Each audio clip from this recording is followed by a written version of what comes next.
प्रिय संस्कृत मित्राणी नमः संस्कृताय संस्कृत गंगा में आपका स्वागत है। मैं हूं सर्वज्ञ भूषण। आज हम लोग संस्कृत प्रेरिका की एक महत्वपूर्ण सीरीज लेकर के आए हैं।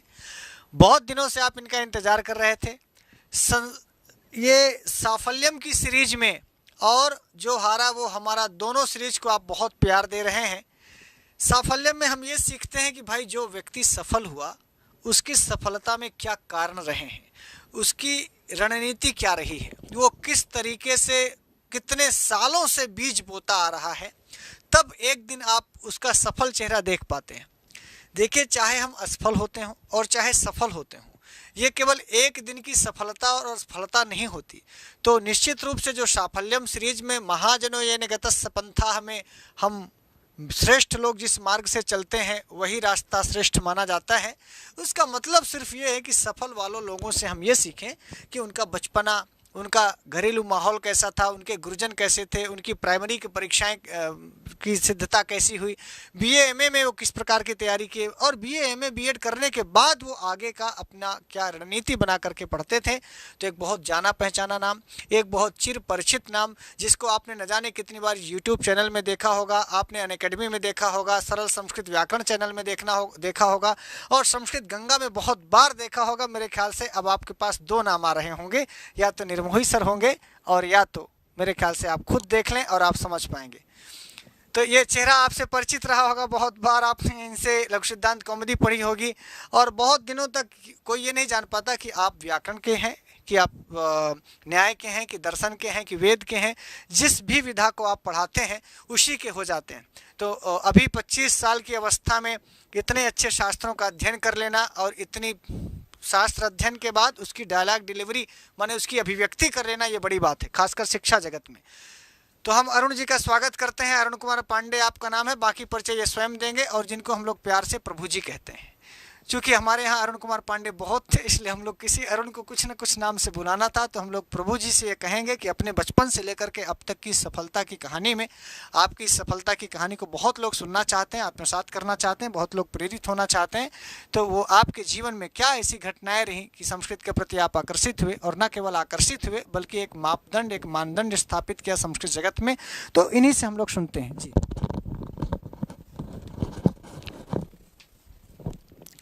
नमः संस्कृताय मित्रों, मैं अरुण पांडे संस्कृत गंगा दारागंज प्रयागराज से आप सबका हार्दिक स्वागत करता हूं। मित्रों, जैसा कि गुरुजी ने बताया कि एक सफल व्यक्ति की कहानी सुननी चाहिए, तो मैं अपने आप को सफल नहीं मानता, पर बहुत सारे लोग मानते हैं, तो एक बार अपनी कहानी सोचा सुना देते हैं। वैसे मैं भी एक ग्रामीण क्षेत्र से हूं, गांव में जन्म हुआ, गांव में ही हम रहे, 5वीं 8वीं तक की पढ़ाई गांव में ही हुई। पर उस समय हमारी रुचि ग्रामीण के गांव के जो अध्ययन होते थे उसमें अन्य विषयों में ना होकर संस्कृत में ज़्यादा होती थी। जब कोई भी संस्कृत का, उस समय तक बुद्धि हमारी इतनी अच्छी थी ईश्वर की कृपा से कि एक बार पढ़ा हुआ चीज़ याद हो जाता था। संस्कृत की कविताएं हों, चाहे वह 5वीं 6ठी 7वीं की भी किताब पुस्तकों में होती थी कविताएं, वो कविताएं हम एक बार पढ़ते थे, याद हो जाती थी। यहाँ तक शिव तांडव स्तोत्र हमने एक बार में पढ़ के याद किया था, जब 4वीं में पढ़ रहा था तब। तो कुछ लोगों को ये लगता था कि ये पहले से ही संस्कृत के लिए ही बने। हमारे यहाँ एक स्वामीनारायण मंदिर है छपिया, वहाँ के महंत को जब मैं 5वीं में पढ़ रहा था कुछ संस्कृत के श्लोक सुनाए, तो उन्होंने हमारे पिताजी से कह दिया कि देखिए पांडे जी, यह आपके लिए नहीं है, यह लड़का बहुत आगे जाएगा और बहुत कुछ काम करेगा। फिर उसके बाद हम जब 9वीं कक्षा में आए तो 9वीं से ही संस्कृत में प्रवेश लिया, और उसके बाद धीरे धीरे 9, 10, 11, 12 या 4 साल अयोध्या में ही रह के, गुरु जी के घर पे रह के या और विद्यालयों में जा कर अध्ययन किया। फिर 12वीं के बाद 12वीं तक व्याकरण विषय कुछ अध्ययन किया। 12वीं के बाद न्याय विषय और व्याकरण विषय, दोनों विषय को साथ में लेके हम चले शास्त्री में, वो भी सोमनाथ संस्कृत विश्वविद्यालय से। 3 साल शास्त्री, 2 साल आचार्य वहाँ पर पूरा किया।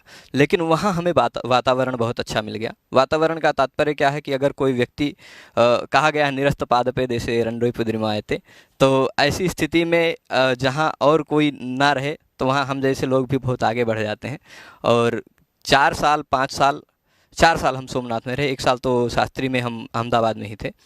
4 साल ईश्वर की कृपा ऐसी रही कि जो भी शास्त्रीय प्रतियोगिताएं होती थी उसमें हमारे सिवा और किसी का नाम नहीं होता था। एक यूथ फेस्टिवल कंपटीशन होता था, मतलब उसमें ज़्यादातर खेलकूद, पर शास्त्रीय 4 प्रतियोगिताएं होती थी, आशु भाषण, श्लोक रचना और फिर उसके साथ साथ वाद विवाद और क्विज। इन 4 प्रतियोगिताओं में 4 साल और किसी का नाम नहीं आया। एक नाम हमारा पक्का रहता था, दूसरा नाम हमारे साथ जोड़ी में और कोई हो जाया करता था। तो ये मतलब मौके बहुत ज़्यादा मिले और मौके भगवान की कृपा से मिलते गए। एक बार मौका मिला, पहली बार तो हम उस प्रतियोगिता में बैठने ही नहीं चाह रहे थे, क्योंकि जब हम पहली बार वहाँ सोमनाथ पहुँचे और वहाँ संस्कृत सप्ताहोत्सव मनाया जाता है, जैसे सब जगह मनाया जाता है 7 दिन का।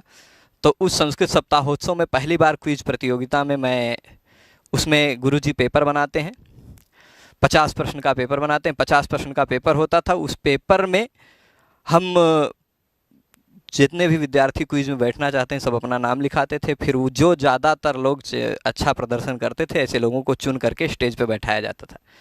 तो उस प्रतियोगिता में मुझे याद है कि वह सितंबर महीने में थी। उस प्रतियोगिता में 15 लोग चयनित हुए थे, उसमें मेरा नाम नहीं था। तो हम समझ गए कि हमारे लायक है ही नहीं, ये प्रतियोगिताएं हमारे लायक है ही नहीं। दोबारा जब वह प्रतियोगिता होनी थी तो दोबारा हमने अपना नाम ही नहीं लिखाया। पर जिन दोनों ने पिछले साल राज्य में प्रथम नंबर लिया था उन दोनों को चुना गया। कुछ लोगों ने विरोध कर दिया, उनके सीनियर लोगों ने विरोध कर दिया कि हम भी जाएंगे, उन दोनों में से किसी एक का नाम हटा के हमारा नाम रख दीजिए। अब विरोध करने लगे तो गुरुजी ने कहा कि ऐसे ही नहीं, कोई भी कह रहा है तो हम किसी की बात नहीं मान लेंगे, हम फिर से परीक्षा ले लेते हैं और उस परीक्षा में जो ज़्यादा अच्छा प्रदर्शन करेगा ऐसे 2 लोगों को चुन लेंगे। परीक्षा का आयोजन हुआ, मैं परीक्षा में अपना नाम ही नहीं लिखाया, नहीं बैठा। पर गुरुजी ने कहा जा रहे हैं यहाँ से प्रतियोगिता में, तुम भी जा रहे हो, व्याकरण भाषण के लिए ही जा रहे हो, न्याय भाषण के लिए ही जा रहे हो, तो एक बार बैठ जाओ, कम से कम 50 नए प्रश्नों को तो जानोगे। तो हम कहे ठीक है भाई, दे देते हैं। तो पता नहीं क्या था, ईश्वर की कृपा ऐसी हो गई कि उस बार की बात जितनी भी बार परीक्षाएं हुई सब में पहला नंबर मेरा पक्का होता था, दूसरे नंबर पे बदल जाया करते थे लोग। तो 3-4 बार दूसरे नंबर पर अलग अलग लोग आए, लेकिन पहला नंबर हमारा पक्का होता था। गुरुजी कहे आप तो यहाँ के छिपे हुए रत्न निकले, इतने सारे विषय आपने पढ़े हैं और आप बताते ही नहीं हैं। तो फिर उसके बाद हमारी उस प्रतियोगिता में जब भी बैठते थे तो लोगों को लगता था, क्योंकि स्टेज पे बैठे हैं, किसी भी विषय का प्रश्न आता है उत्तर देते जाते हैं, तो लोगों को ये लगता था कि पेपर पहले से ही लीक हो जाता है, कि क्विज बनाने के लिए जो पेपर बनाते हैं वो व्यक्ति इनको पहले से ही प्रश्न दे देते होंगे कि ये उत्तर दे दें और इनका नंबर आ जाए। तो ऐसा कुछ लोगों को लगा, कुछ लोगों ने कहा भी। परंतु जब अन्य दूसरी संस्था में वह प्रतियोगिता आयोजित हुई, यूनिवर्सिटी से बाहर भी राज्य स्तरीय में, तो वहाँ भी हमारा नंबर जब प्रथम आया, अखिल भारतीय स्तर में भी प्रथम आया, तब लोगों को लगा कि हाँ ये ऐसे ही नहीं, पेपर लीक वाली बात नहीं है। फिर ये तो हुई अध्ययन की बातें। वहाँ हमें फिर इसके बाद मौका मिलता गया। हमने गुरुजी से एक बार मांग की कि गुरुजी एक जगह एक रूम में 5 लोग अगर रहते हैं तो 5 लोगों में से 4 लोग अगर सो रहे हैं, जल्दी सो जाते हैं, और हम यदि देर तक जग कर पढ़ना चाहते हैं तो नहीं हो पाता है, और अगर वो सब सुबह देर तक जगते हैं, देर में जगते हैं, तो हम जल्दी जग के पढ़ नहीं सकते हैं। तो गुरुजी को लगी कि हाँ समस्या इसकी ठीक है, और उन्होंने हमारी बात मान ली। उस समय वो हॉस्टल के अध्यक्ष हुआ करते थे। तो उन्होंने कहा क्या समाधान हो सकता है इसका। हम कहे श्रीमान ललित पटेल जी थे। तो ललित नाम के गुरुजी का मेरे जीवन में बहुत बड़ा योगदान है। तो उन्होंने कहा कि देखो ठीक है, भवन्ति भव्येषु हि पक्षपाता, जो भव्य लोग हैं उनके लिए हम पक्षपात कर सकते हैं। तो बहुत बड़ा उपकार किया उन्होंने। कहा कि एक काम करो, जाओ कोई एक रूम जो साफ़ सुथरा लगे उसमें अपना सामान रख दो, वो रूम नंबर ला के मुझे लिखा देना। मैं जाके एक रूम में अपना सामान रख लिया और उनको जाके रूम नंबर लिखा दिया कि इस रूम में मैं अपना सामान शिफ्ट कर दिया हूँ। बाद में वहाँ रूम वितरण की पद्धति ऐसी होती है, जब सब विद्यार्थी लोग आते हैं तो रूम ऐसे बांटा जाता है कि 4-5 का आप ग्रुप बना के आ जाओ कि हम 4-5 लोग एक साथ में रहेंगे। आपके ग्रुप में से कोई एक व्यक्ति आएगा, चिट्ठी उठाएगा, जो रूम नंबर आएगा उसमें जाके शिफ्ट हो जाओ। ऐसा रूम वितरण होता था।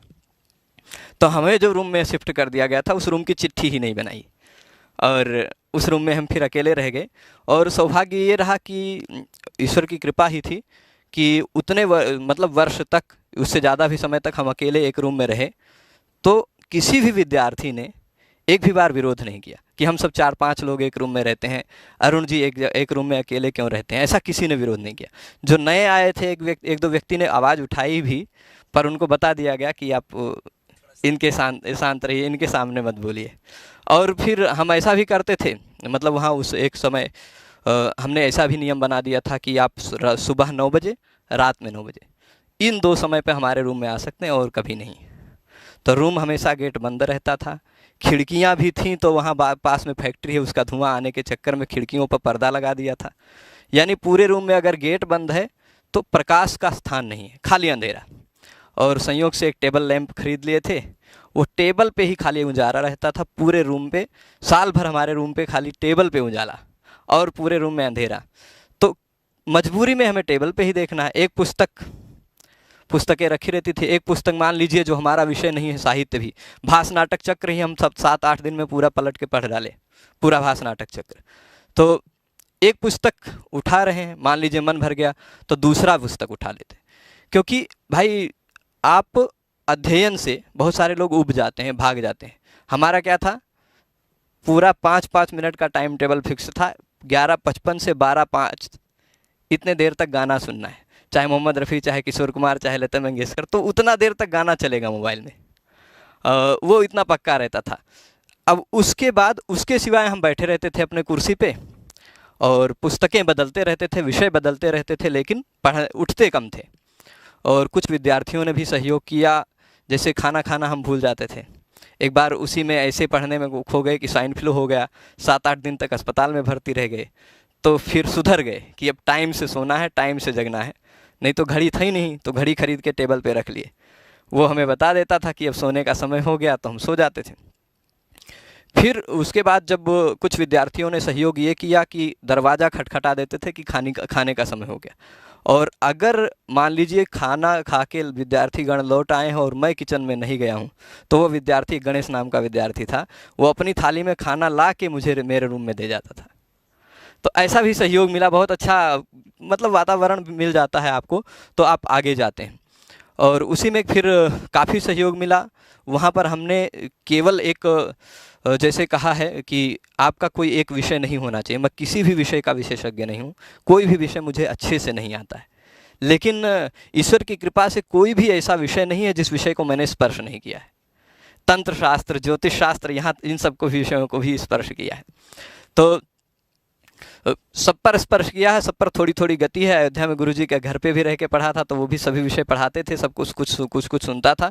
तो सब में कुछ विषय अपने आप खुल के आते हैं। जो विषय हमने कभी नहीं पढ़े हैं उनके भी कोई श्लोक बोलते हैं तो श्लोक याद आ जाते हैं। तो ये था। परंतु मैं आप सबसे यही सूचित करना चाहता हूँ कि यदि कोई भी व्यक्ति यदि अपना लक्ष्य निश्चित कर ले कि हमें यह करना है, तो वो हो जाता है। हम शास्त्री द्वितीय वर्ष में थे और साथ में बैग टांग के घूम रहे थे। तभी एक गुरुजी थे, वह गुरुजी किसी परीक्षा के बारे में बता रहे थे। हमें पता नहीं था नेट परीक्षा क्या होती है, जेआरएफ परीक्षा क्या होती है, पता नहीं था। हम उस रास्ते से गुजर रहे थे तो वो अपने वेद विषय के 4-5 विद्यार्थी को बैठा के बता रहे थे कि एक कोई परीक्षा होती है, उसमें वेद के खूब प्रश्न होते हैं, वो कोई पास नहीं हो सकता है, बहुत कठिन होती है, ऐसा सब कुछ बता रहे थे। तो हम कहे चलो हम भी सुन लेते हैं ये कौन सी परीक्षा होती है। संयोगवश हमें उससे पहले गिफ्ट में लैपटॉप मिल चुका था, तो हमारे पास लैपटॉप था, डोंगल से इंटरनेट चलाते थे। अब उस परीक्षा का नाम सुना, शाम को गए, बेचैनी हो गई कि ये परीक्षा तो पास करनी है, क्योंकि वहाँ से 2005 की बनी हुई यूनिवर्सिटी 2015 तक एक भी विद्यार्थी, रेगुलर पढ़ता हुआ विद्यार्थी वहाँ से नेट पास नहीं हुआ था। तो 2014 में जब हमने सुना कि कोई अभी पास ही नहीं हुआ यहाँ से, तो हमने मन में संकल्प बना लिया कि अगर इन 2 सालों में कोई नहीं हुआ पास तो पहला व्यक्ति मैं रहूँगा। ऐसा उसी समय हमारे मन में संकल्प हो गया और हम उसी दिन शाम को आके लैपटॉप से इंटरनेट पर पूरा खंगाल डाले क्या होता है नेट। तब पता चला 3 पेपर होते हैं, पहले में 50, दूसरे में ये सब कुछ पता चला। और पूरी सिलेबस को डाउनलोड कर लिया, प्रिंट करके रख लिया। एक एक विषय की हमने सूची बनाई। संयोग से वहाँ टीचिंग स्टाफ काफ़ी अच्छा था, मित्रवत व्यवहार करते थे गुरुजीगण। तो उन लोगों के पास हमने ऐसे विषय बनाए। जैसे आज इंटरनेट की क्रांति का ज़माना है, पर उस समय हमारे पास केवल लैपटॉप से इंटरनेट हुआ करता था और कुछ यूट्यूब हमें जानकारी नहीं थी। तो हमने गुरुजनों से बातचीत की और टाइप करके लिस्ट बना दिया। ये जानकी शरण गुरुजी की लिस्ट, ये उमाशंकर गुरुजी की लिस्ट, ये इन गुरुजी की लिस्ट, गुरुजियों की लिस्ट बनाई कि ये गुरुजी हमें ये विषय पढ़ाएंगे।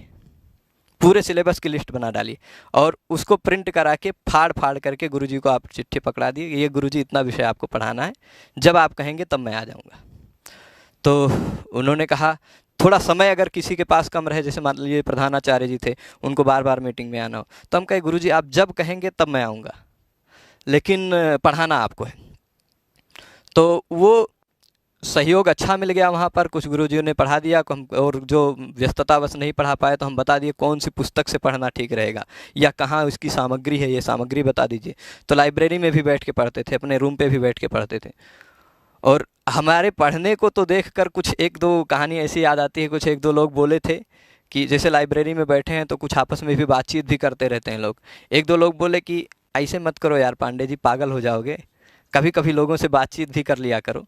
तो हम कहते थे भाई पागल हो जाएंगे तो आपको थोड़े ना डिस्टर्ब करने आएंगे, अभी आप काहे हमें डिस्टर्ब कर रहे हो, हम अपने घर वालों को डिस्टर्ब करेंगे पागल हो जाएंगे तो मतलब रास्ते में भी हम चल रहे हैं तो एक डायरी हमेशा जेब में रहती थी। डायरी हमारी सफलता में सबसे बड़ा हाथ अगर किसी का है तो डायरी का है। वो आदत किसी गुरुजी ने डलवा दी कि अपने पास हमेशा एक डायरी रखनी चाहिए। डायरी रखता था, उसमें जो भी हमें दिन में मान लीजिए बैठे हैं, कुछ काम याद आया, आज ये करना, तुरंत लिख लिया। हफ्ते में 2 दिन बाजार जाता था, अभी ये सामान घट रहा है, तो हम पूरा लिख लेते थे, उसी दिन जाते थे इकट्ठे लेके आते थे कोई चीज़ें। तो डायरी बहुत बड़ा काम कर गई।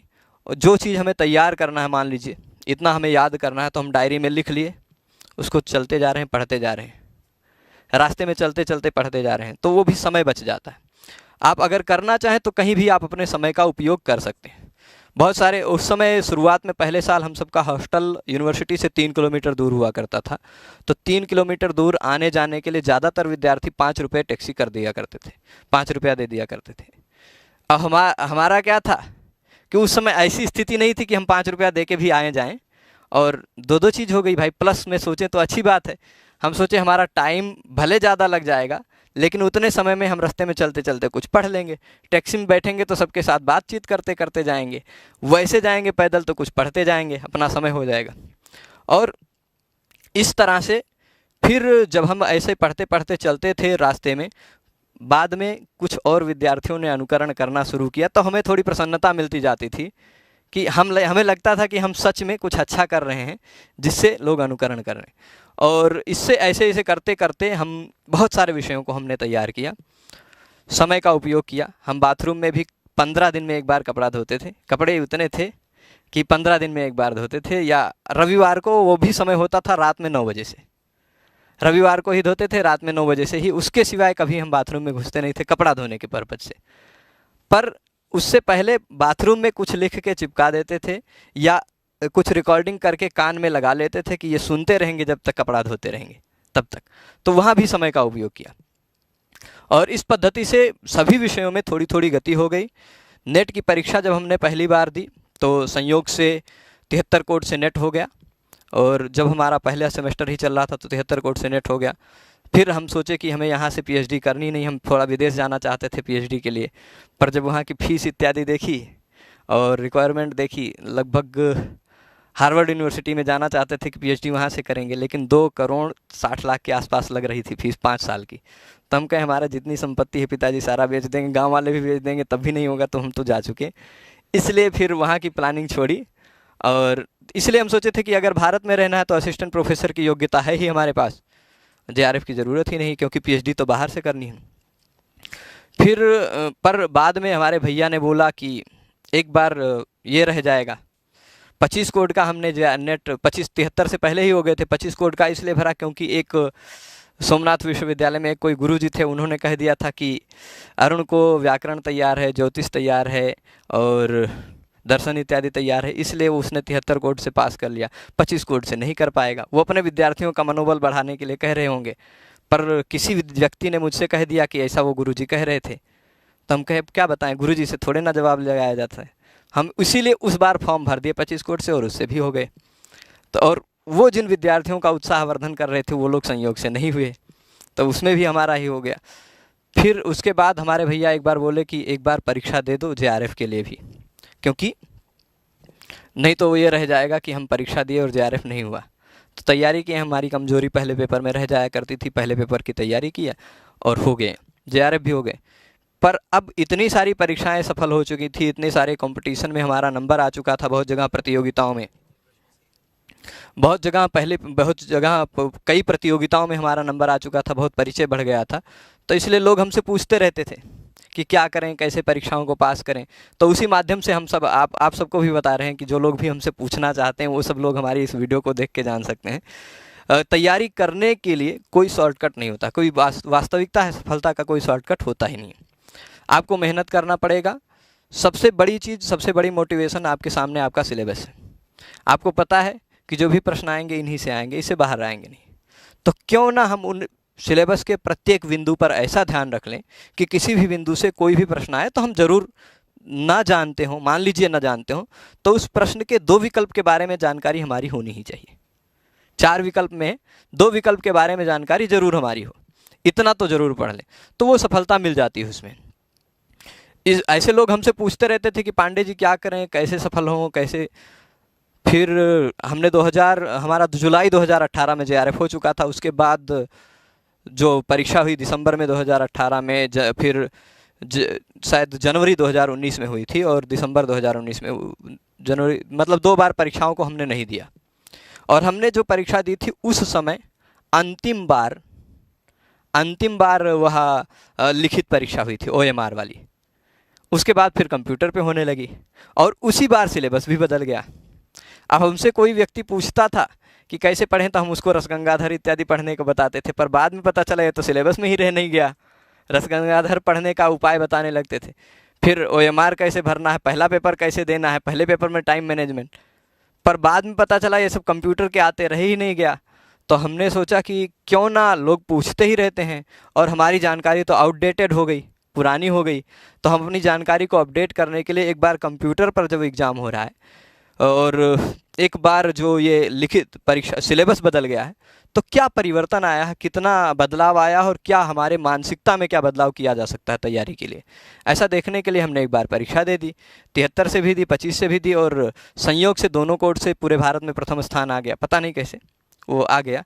और फिर उसके बाद जब ये हम सोचे थे कि अब हायर में ही जाना है, कहीं यूनिवर्सिटी में या कहीं डिग्री कॉलेज में ही जुड़कर पढ़ाना है, इसलिए हमने उत्तर प्रदेश GIC का फॉर्म ही नहीं भरा कि इंटर कॉलेज में जाना नहीं है।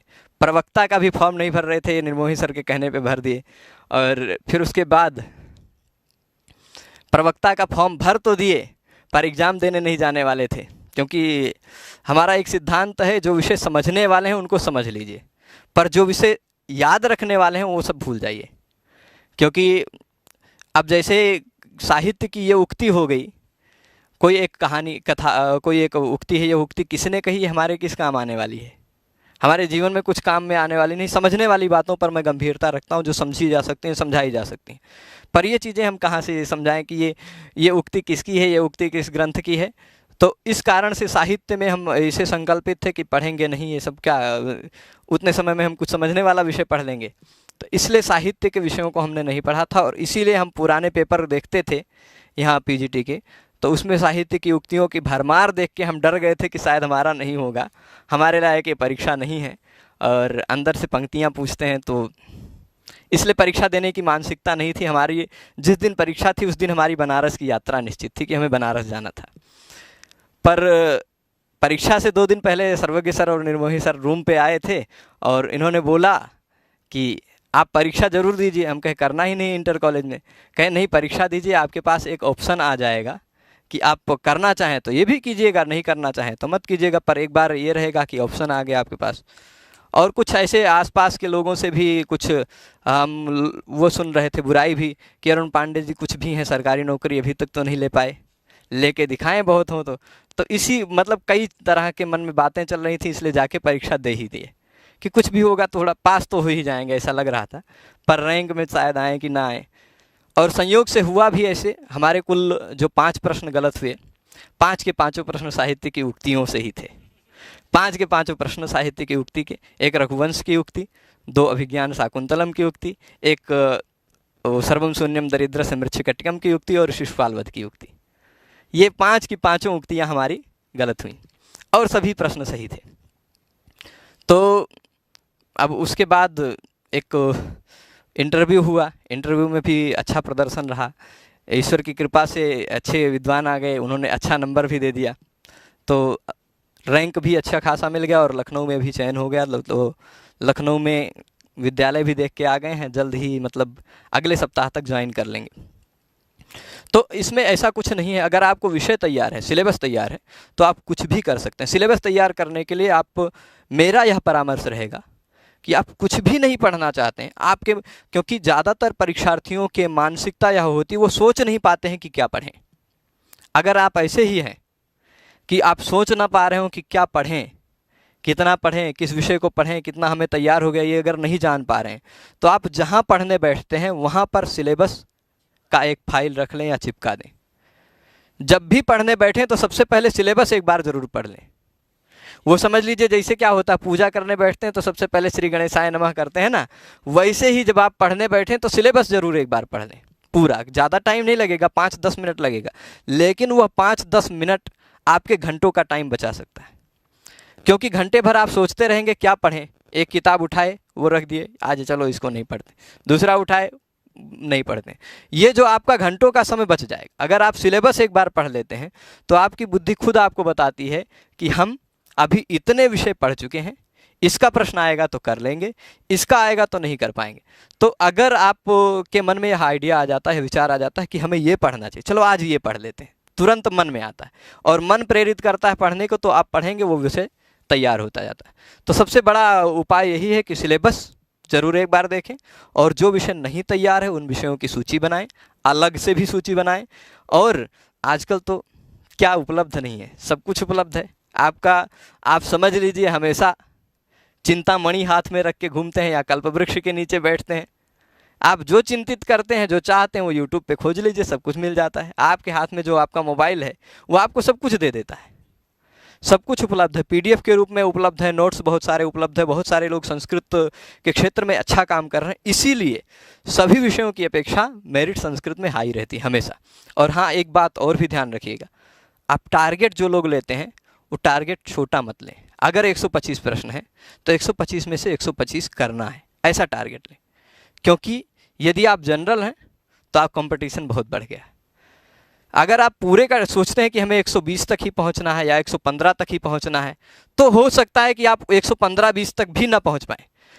पर अगर आप 125 में से 125 का लक्ष्य लेते हैं तो गिरते गिरते आप 122-23 पहुंच जाएंगे और हो सकता है आपका चयन हो जाएगा। और जो लोग भी अगले बार की परीक्षा की तैयारी कर रहे हैं वो लोग भी विधिवत तैयारी करें। जो विषय उपलब्ध नहीं है यहाँ खोज करके यूट्यूब इत्यादि के माध्यम से देखें। इतना ही बोल करके मैं अपनी वाणी को विराम दूंगा। सभी को बहुत बहुत धन्यवाद, नमस्कार। बहुत बहुत धन्यवाद मित्रों, आप सुन रहे थे अरुण सर को, प्रभु जी को।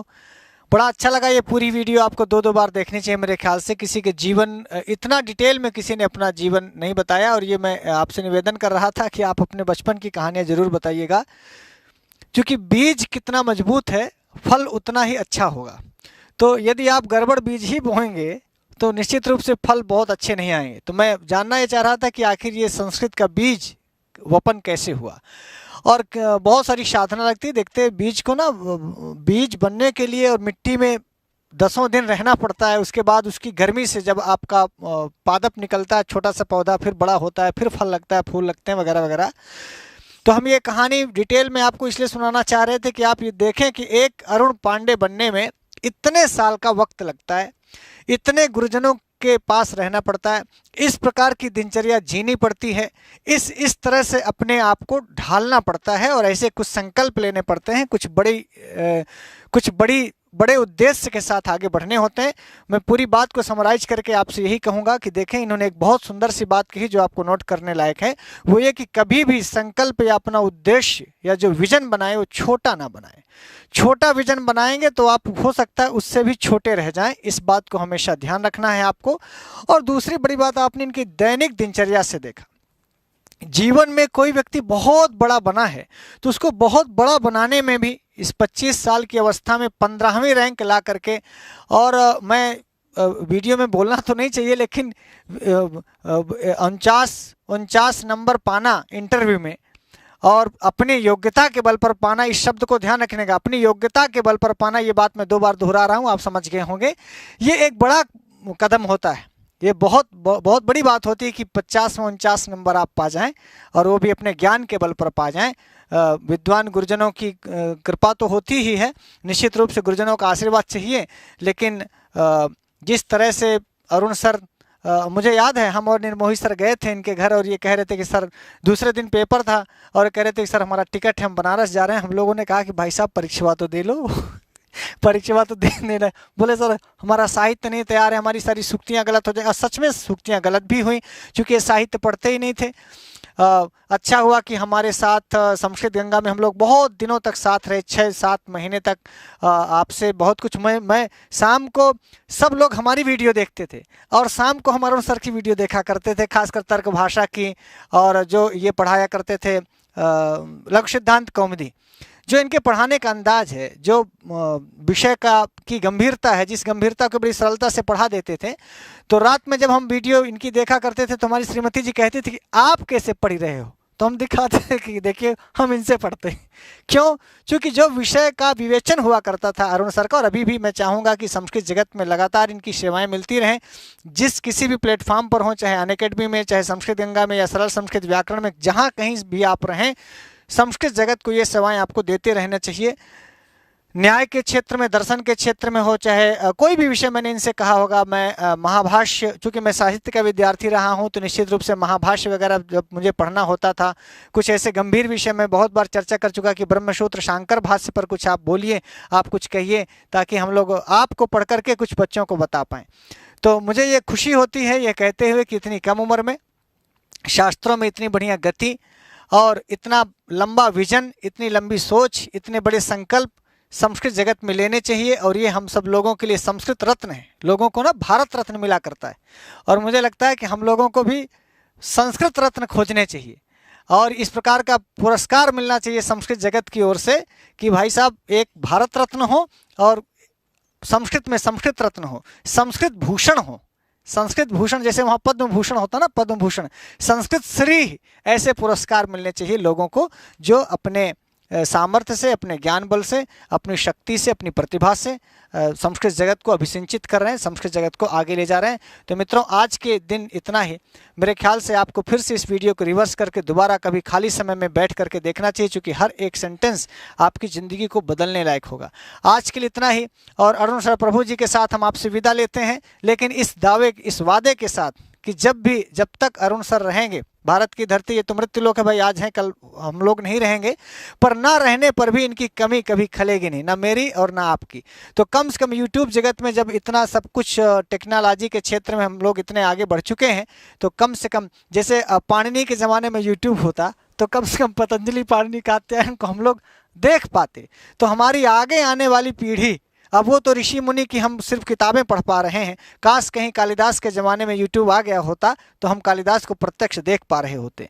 तो इस नश्वर शरीर में से हम लोग रहें ना रहें, लेकिन कम से कम आगे आने वाली पीढ़ी हम लोगों को याद रखे संस्कृत जगत में कोई था, कोई अरुण जी थे। और मैं बता दूं, अरुण माने लाल होता है, इनको लाल बहुत पसंद, देख रहे होंगे लाल लाल पहने हैं, लाल इनका मोबाइल है, लाल इनका लैपटॉप है तो बहुत कुछ लालमय है। अरुण शब्द का जो अर्थ है वो सार्थक करते हैं। लाल चंदन भी लगाए हैं, देख लीजिए। और आज संयोग से हम भी थोड़ा थोड़ा लाल पहने हैं, कुछ भगवा पहने हैं। तो भगवान करें हम ऐसे ही संस्कृत जगत में अरुण की अरुणाभा, अरुण ये सब प्रकाशा पूर्वश्याम हाँ भगवतो मरीच मालिना, ऐसा शिवराज विजय में आया है। तो मैं चाहूँगा कि लखनऊ की धरती में लक्ष्मणपुर पहुँचे हैं, तो वहाँ से जब कभी भी समय मिले तो संस्कृत जगत की सेवा ऑनलाइन ऑफलाइन पुस्तकों के द्वारा, और मैं आप सबको सूचित करते हुए हर्षित हो रहा हूँ कि बहुत जल्दी अरुण सर के द्वारा लिखी हुई एक पुस्तक प्रत्यय गंगा थोड़े से प्रूफ की वजह से अटकी हुई है, लेकिन जल्दी ही आएगी। और आपको ऐसे प्रत्यय पर लिखी हुई किताब मुझे लगता है कि शायद आप पा करके पढ़ करके गदगद हो जाएंगे। बहुत सुंदर मैटर है, बस उसमें कुछ कुछ मुद्रण दोष रह गए हैं, उनको हम लोग एक बार बैठ करके देख करके फाइनल करके आप संस्कृत जगत को समर्पित करेंगे। आज के लिए इतना ही। नमस्ते संस्कृताय। जहाँ भी रहें स्वस्थ रहें, व्यस्त रहें, मस्त रहें।